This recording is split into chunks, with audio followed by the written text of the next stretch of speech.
एक नगर में 4 ब्राह्मण पुत्र रहते थे। चारों में गहरी मैत्री थी। चारों ही निर्धन थे। निर्धनता को दूर करने के लिए चारों चिंतित थे। उन्होंने अनुभव कर लिया था कि अपने बंधुओं में धनहीन जीवन व्यतीत करने की अपेक्षा से हाथियों से भरे कंटीले जंगल में रहना अच्छा है। निर्धन व्यक्ति को सब अनादर की दृष्टि से देखते हैं। बांधव भी उससे किनारा कर लेते हैं। अपने ही पुत्र पौत्र भी उससे मुख मोड़ लेते हैं। पत्नी भी उससे विरक्त हो जाती है। मनुष्य लोक में धन के बिना न यह संभव है न सुख। धन हो तो कायर भी वीर हो जाता है। कुरूप भी स्वरूप कहलाता है और मूर्ख भी पंडित बन जाता है। यह सोचकर उन्होंने धन कमाने के लिए किसी दूसरे देश को जाने का निश्चय किया। अपने बंधुओं को छोड़ अपनी जन्मभूमि से विदा ली और विदेश यात्रा के लिए चल पड़े। चलते चलते क्षिप्रा नदी के तट पर पहुँचे। वहाँ नदी के शीतल जल में स्नान करने के बाद महाकाल को प्रणाम किया। थोड़ी दूर आगे जाने पर उन्हें एक जटाजूटधारी योगी दिखाई दिए। इन योगीराज का नाम भैरवनंद था। योगीराज इन चारों नौजवान ब्राह्मण पुत्रों को अपने आश्रम में ले गए और उनसे प्रवास का प्रयोजन पूछा। चारों ने कहा, हम अर्थ सिद्ध के लिए यात्री बने हैं। धनोपार्जन ही हमारा लक्ष्य है। अब या तो धन कमा कर ही लौटेंगे या मृत्यु का स्वागत करेंगे। इस धनहीन जीवन से मृत्यु अच्छी है। योगीराज ने उन निश्चय की परीक्षा के लिए जब ये कहा कि धनवान बनना तो देव के अधीन है, तब उन्होंने उत्तर दिया, यह सच है कि भाग्य ही पुरुष को धनी बनाता है, किंतु साहसिक पुरुष भी अवसर का लाभ उठाकर अपने भाग्य को बदल लेते हैं। पुरुष का पौरुष कभी कभी देव से भी अधिक बलवान हो जाता है। इसलिए आप हमें भाग्य का नाम लेकर निरुत्साहित ना करें। हमने अब धनोपार्जन का प्राण पूरा करके ही लौटने का निश्चय किया है। आप अनेक सिद्धियों को जानते हैं।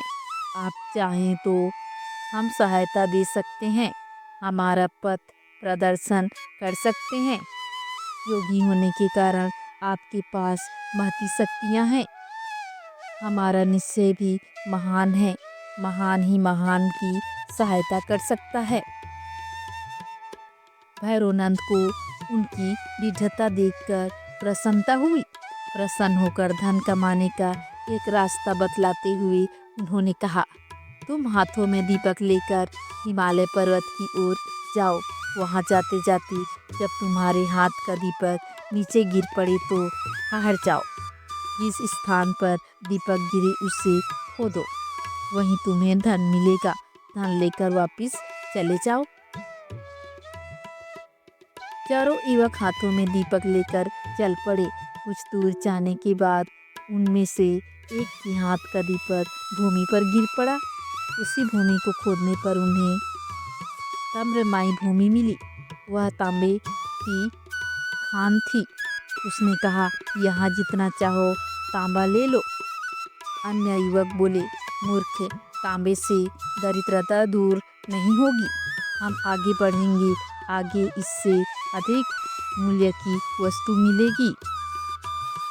उसने कहा, तुम आगे जाओ, मैं तो यहीं रहूँगा। यह कहकर उसने यथेष्ट तांबा लिया और घर लौट आया।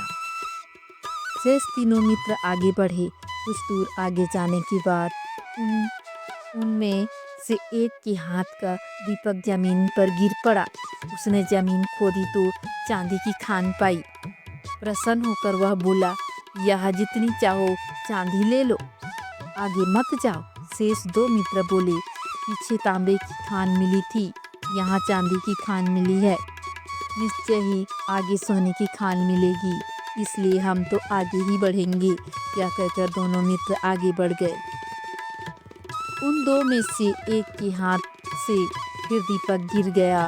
खोदने पर उसे सोने की खान मिल गई। उसने कहा, यहाँ जितना चाहो सोना ले लो, हमारी दरिद्रता का अंत हो जाएगा। सोने से उत्तम कौन सी चीज़ है? आओ सोने की खान से यथेष्ट सोना खोद ले और घर ले चलें। उसके मित्र ने उत्तर दिया, मूर्ख, पहले तांबा मिला था, फिर चांदी मिली, अब सोना मिला है, निश्चय ही आगे रत्नों की खान होगी। सोने की खान छोड़ दे और आगे चल। किंतु वह ना माना। उसने कहा, मैं तो सोना लेकर ही घर चला जाऊंगा, तूने आगे जाना है तो जा। अब वह चौथा युवक एकाकी आगे बढ़ा। रास्ता बड़ा विकट था, कांटों से उसका पैर छलनी हो गया। बर्फीले रास्तों पर चलते चलते शरीर जीर्ण शीर्ण हो गया, किंतु वह आगे ही आगे बढ़ता गया। बहुत दूर जाने के बाद उसे एक मनुष्य मिला, जिसका सारा शरीर खून से लथपथ था और जिसके मस्तक पर चक्र घूम रहा था। उसके पास जाकर चौथा युवक बोला, तुम कौन हो? तुम्हारे मस्तक पर चक्र क्यों घूम रहा है? यहाँ कहीं जलाशय है तो बतलाओ, मुझे प्यास लगी है। यह कहते ही उसके मस्तक का चक्र उतर कर ब्राह्मण युवक के मस्तक पर लग गया। युवक के आश्चर्य की सीमा ना रही।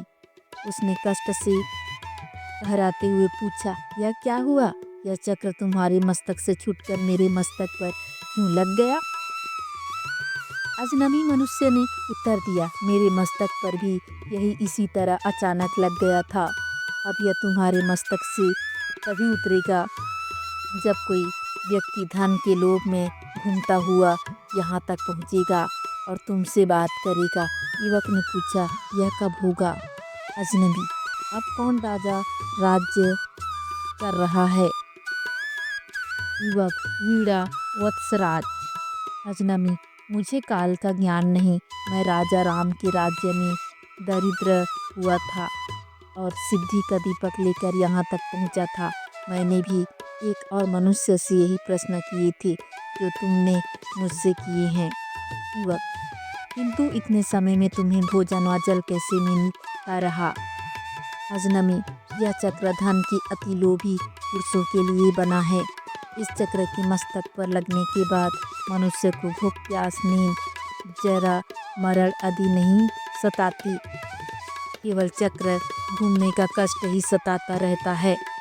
वह व्यक्ति अनंत काल तक कष्ट भोगता है। यह कहकर वह चला गया और वह अति लोभी ब्राह्मण युवक कष्ट भोगने के लिए वहीं रह गया। सीख, लालच बुरी बलाए। लालच नहीं करना चाहिए, क्योंकि लालच कभी कभी बुरा हो जाता है। धन्यवाद। कहानी अच्छा लगे तो लाइक और सब्सक्राइब करें।